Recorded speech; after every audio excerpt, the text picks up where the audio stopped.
You're listening to A to Z for Moms podcast. I'm Jody Martin. Thanks for tuning in today. If this is your first time listening to the podcast, we have a weekly lineup as follows.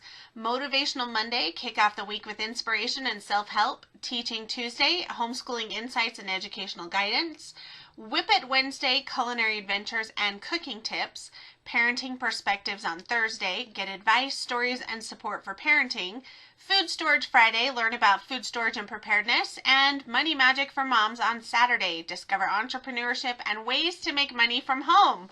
So that is our weekly lineup each day of the week, I should say. And you can listen to this podcast on all the major podcast platforms, as well as watch it on my YouTube channel if you prefer to see my facial expressions and hand gestures, or if that's just an easier platform for you to listen. My YouTube channel is A to Z for Moms Like Me. That is also my TikTok username, so feel free to follow me. TikTok and or YouTube are A to Z for Moms Like Me. No numbers or anything weird, just all spelled out. So without further ado, let's get started on today. So being that today is Food Storage Friday, we are going to be talking about food storage and preparedness. Now, every podcast, I have 4 major talking points. So if you're listening while you're cleaning or doing things, you can kind of gear by where you've at and what you've missed. So number 1, today we're going to talk about safe from the elements. Number 2, finding unused space. Number 3, being organized. And number 4, food storage strategy. So also, I wanted to say if you have any questions, comments, suggestions, anything like that, you need clarification, or if you're interested in a product I share in my podcast, you can always email me. I do try to post the affiliate links and any other recipe links and things like that on my blog, atozformoms.com. But if you need more information, shoot me an email. The address is podcast@atozformoms.com. So let's start. Location. Number 1, safe from the elements.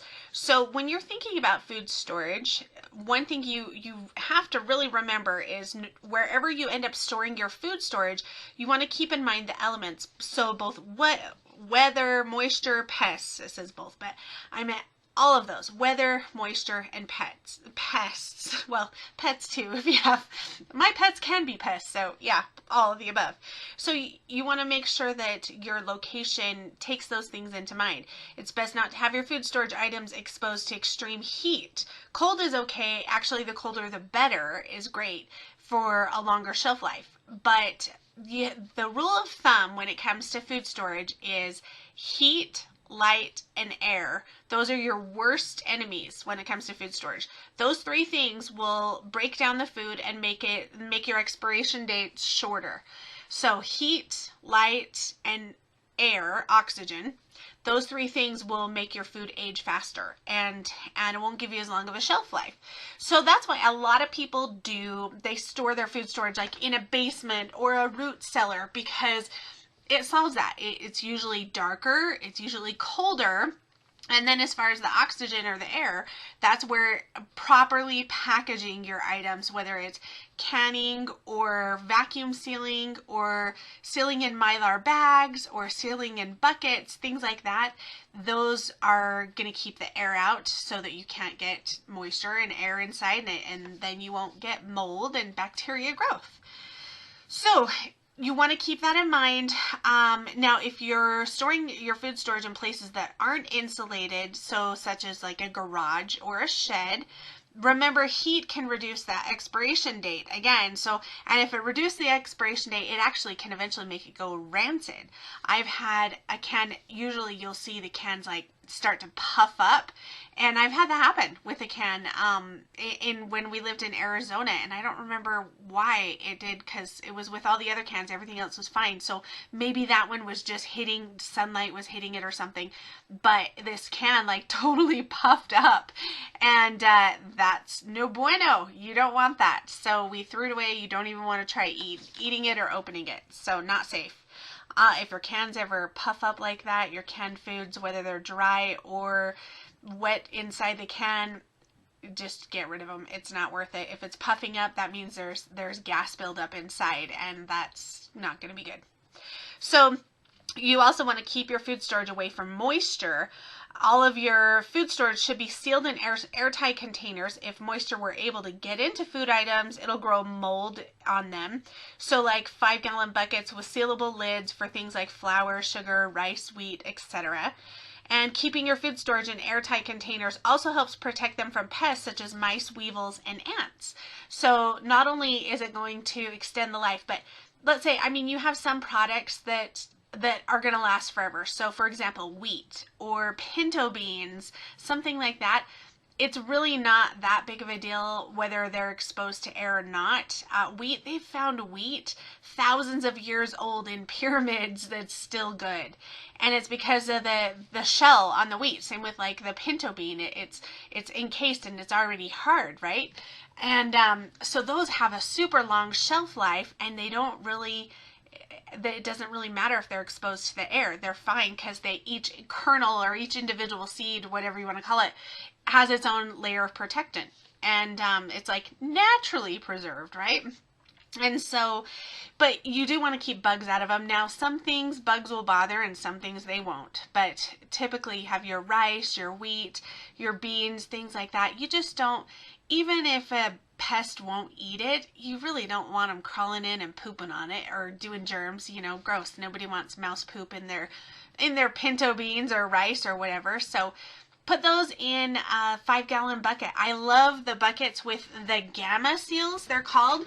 Gamma seals, I'll do a link with this video, but gamma seals are fantastic. They go on top of a 5-gallon bucket, and it's basically kind of like a ring with a screw-on center.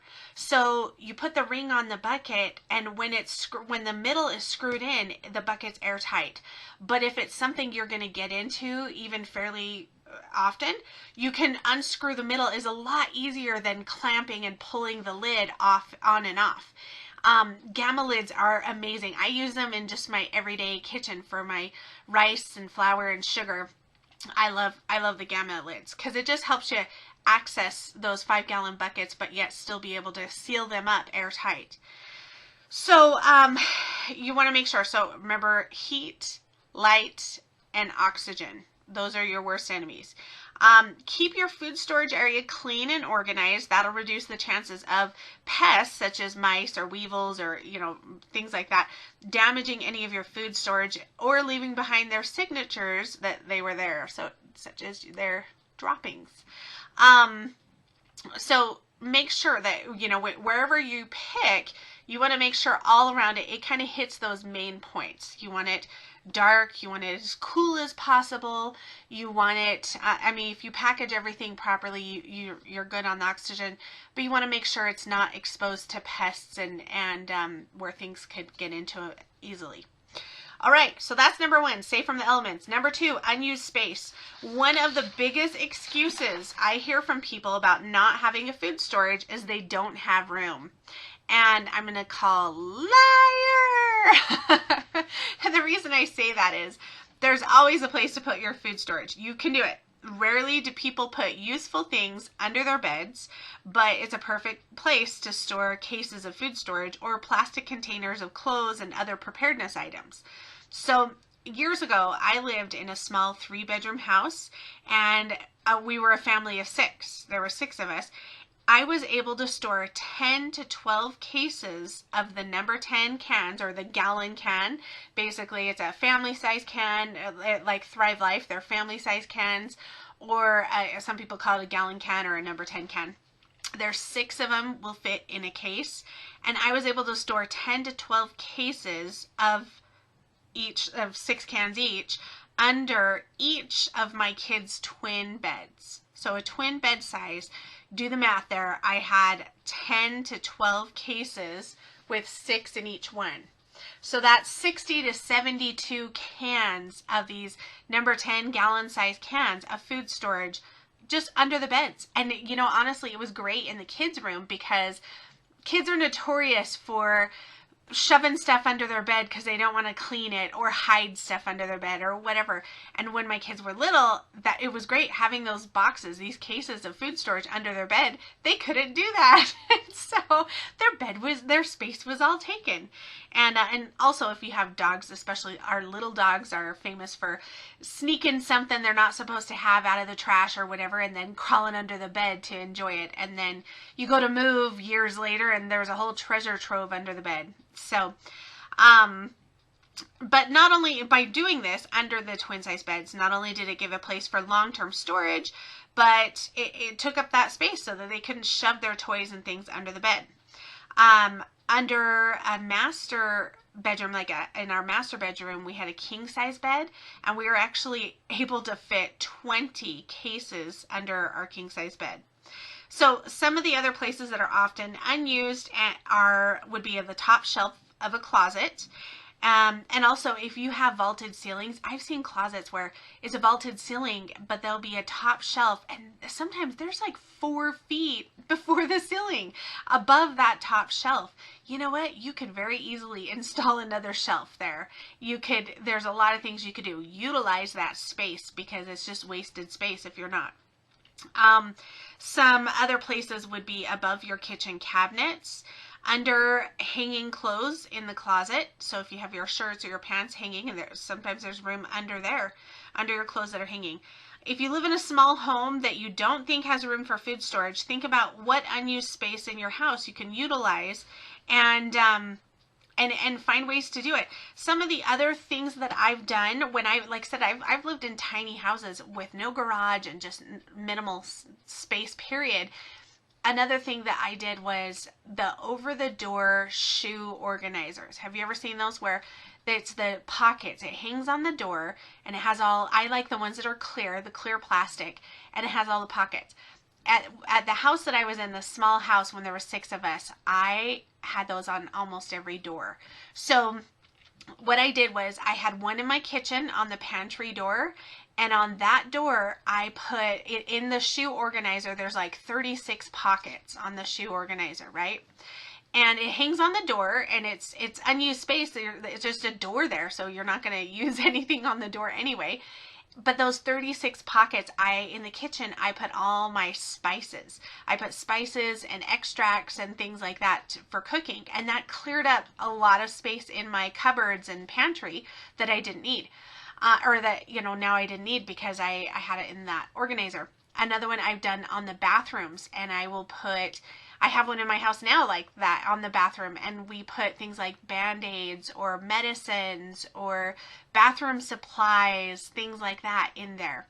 I did one in a hall closet, and I put all the kind of junk drawer stuff. We put batteries and tools, hammers, tape, things like that in there.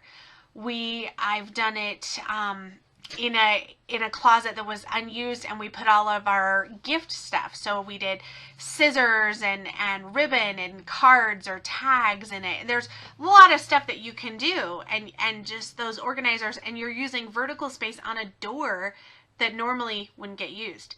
So that was one of my favorite things, and especially like the spices and stuff. If you have some of those for food storage, that's a great one. Okay, so we've talked about safe from the elements, unused space. Now let's talk about being organized. When things are organized, you're going to be able to fit a lot more in the same space as you would if they weren't organized. When creating a place for your food storage, start with a clean area, then make a place for each item. As my grandma always said, a place for everything and everything in its place. That is seriously the best advice. You'll just, when you're organized, things fit way better, and you can just fit so much more than you thought possible just by being organized. All right, so we've talked, still organizing. We're still talking about organizing. Okay, so, there we go. Sorry, I lost my place. Okay, so if this means you need to get a shelf unit, plastic bins, or drawers, install a shelf, put up a shoe organizer, and so forth, then put that at the top of your priority. So as you accumulate your food storage, you're going to have a place to put it. And especially if everything has a place, you know right where it goes. And not only that, but you know where to go when you need it. You know where to go when you inventory your food storage to find out what you need to buy in the future or what you're getting low on, all that. And organization isn't just about being clean and orderly. I mean, that's awesome, but it also saves time when you're looking for an ingredient, when you need to know how much you have of something. It saves you money by making sure you're not buying unnecessary duplicates, and you're able to rotate items before they expire, which means a lot less possible waste. So let's recap the reasons to start off and keep your food storage organized. It saves you time, saves you money, and gives the ability to store more in the same space. Pretty easy, no-brainer, right? Also, a major thing is organizing for rotation.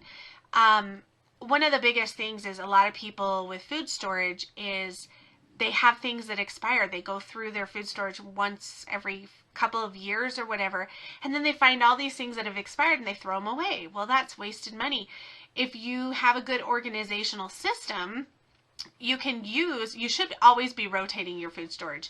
Buy the things you use and use the things you buy. And so when you buy something new that's shelf stable at the grocery store, put it in your food storage at the back of the shelf and use the one to the front. And so that you're always rotating your food storage, that's going to give you a lot less waste. One of the best ways to do this that I've seen, this works for cans, both through their company, but as well as like soup cans and things. Thrive Life has, it's called a rotating shelf unit. And what it is it's the concept of first in, first out. So basically there's like 2 shelves for each can item. I mean, you can fit like multiple cans on one shelf, but you would put your let's say you go to the store and you get 5 cans of tuna. You would put them in the top shelf, and this shelf unit has these racks that it rolls it down to the back of the shelf unit, and then it rolls it forward on the shelf below. And so you're putting it in the top and it's rolling out the bottom, the next shelf down. And you do this all along, and what that does is it's first in, first out. So when you put a can in, it rolls it around and it puts it behind the ones that were there first. And then when they roll down to the bottom, you know the one that's in the front is the one that's been there the longest. And it's the easiest way to rotate your canned goods. Now, Thrive Life has, they're the coolest things. I have a couple of these shelf units, and they're so neat. They have them come in different sizes, because different can sizes, and they're super adjustable. They're really neat. You can get them for the number 10 cans or gallon or family size can, whatever you call it. You can get them for that size. You can get them for Thrive's pantry can size, which is, pantry can is like roughly 3.5 to 4 cups. So about a quart-ish.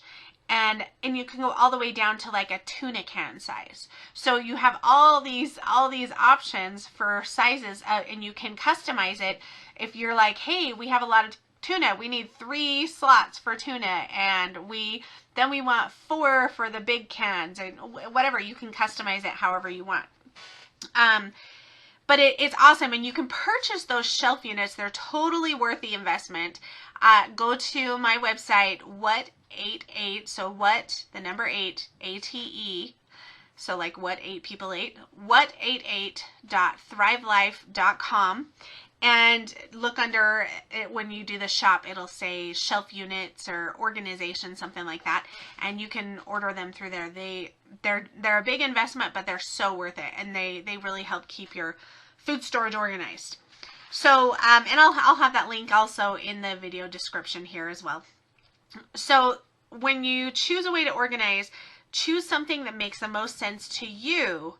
So keeping like kinds together. So you can organize by size, by type, by category, by frequency of use, or even alphabetically. It's whatever makes sense to you, because it's your food storage. You're the one that's using it, right? So it's important you use your own system, not somebody else's. All right. So we've talked about safe from the elements, finding unused space, being organized. Now we're going to talk about a food storage strategy. So food storage strategy. First part, proper packaging. Use appropriate packaging materials to protect food from environmental factors such as moisture, light, and oxygen. Vacuum sealed bags, Mylar bags, or airtight containers are commonly used for preserving dry goods like grains, beans, and dehydrated food. Again, coming down to that, properly packaging. And this doesn't matter if you're canning your own fruits and vegetables and making jams or whatever, or if you're packaging your own freeze-dried stuff, or if you're dehydrating stuff and then packaging it, if you're doing vacuum seal in mason jars, that's fine. Just make sure it's getting packaged correctly, because you don't want to put all that time and effort and then have something spoil because it didn't get sealed or packaged correctly. If you're purchasing all your food storage, easy breezy, beautiful, this is great, easy, lucky for you, because when you purchase stuff, it's already going to come with the right packaging, and they have their quality and the FDA stuff that they have to do. And so everything's going to already be packaged up and airtight and things for you. So bonus to you. And especially if you do like Thrive Life, the great thing about that is most of their freeze-dried food has like a 25-year shelf life, and it comes packaged. You can get 2 different size cans, or you can get what's called a Snackies bag that's packaged in Mylar. Now the Snackies bags just don't have as long of a shelf life. The cans are going to have like 25 years. So definitely that is the easier route to go if you're not really a homemaker or someone who does a garden or cares about that, but you still know the value of needing a food storage. Great. Order it from Thrive. It'll already come packaged up.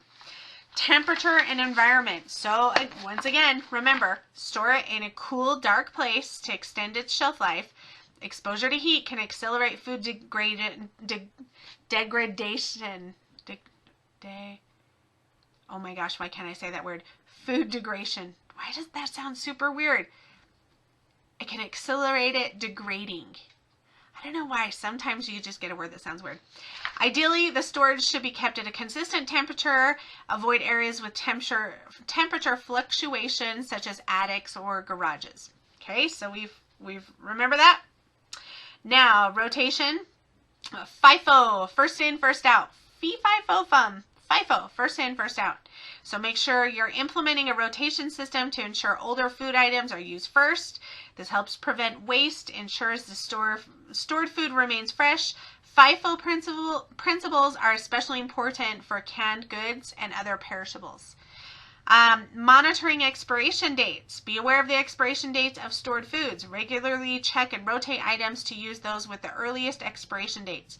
Some foods, especially those in cans with preservatives, can have a long shelf life, but it's still important to stay vigilant. Know what you've got and when things are expiring. And lastly, a diverse food selection. You want to make sure you aim for a well-rounded selection of foods that provide essential nutrients, and you know you're going to get bored. If you ever have to live off your food storage, it's going to get boring having to live off the same things. I always say, why live off beans and rice when you can make gourmet meals? Like with the Thrive Life freeze-dried foods, you can literally make gourmet meals and have all your ingredients. You don't need to live off beans and rice. Nobody's going to want to do that.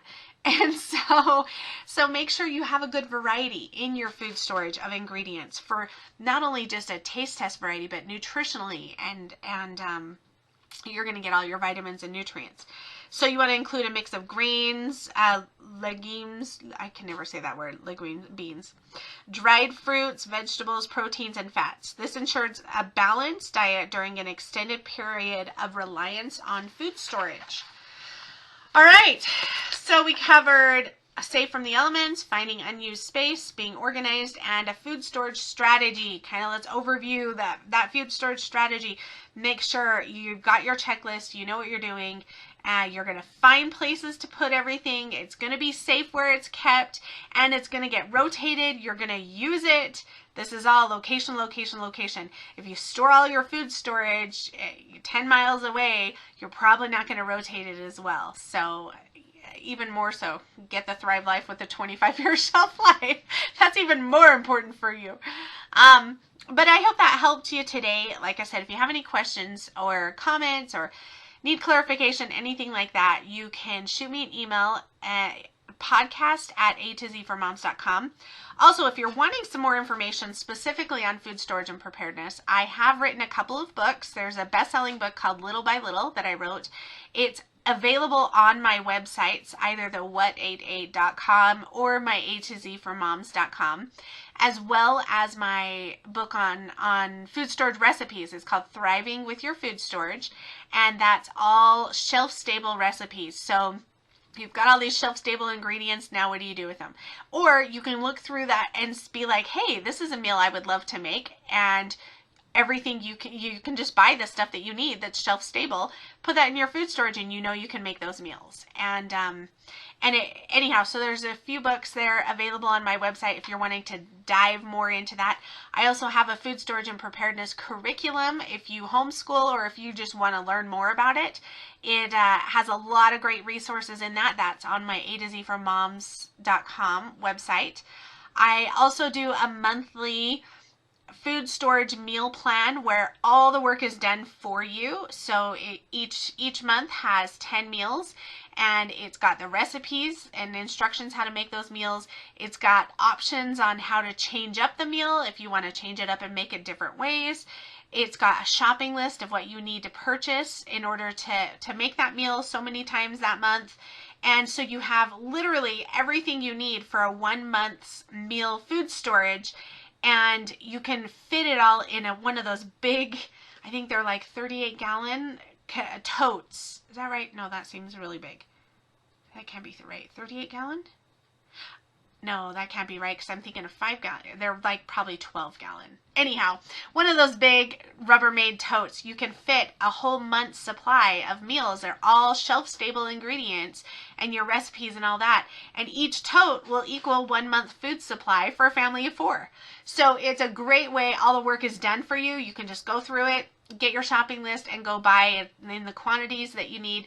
Throw it in a tote and you've got it done. So that's also part of that curriculum for my food storage and preparedness. Or if you want to buy those, depending on the months, or you can buy all 12 months at a discount, those are available on my what88.com website. So ate.com.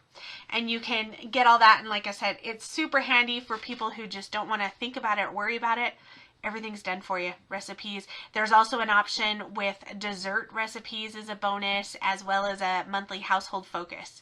So that's part of the advanced program, and that comes in the package deal with all 12 months at 25% discount. So definitely I recommend that one if you're wanting to start and don't know where. So at any rate, thanks for listening, and I hope you have a fantastic weekend.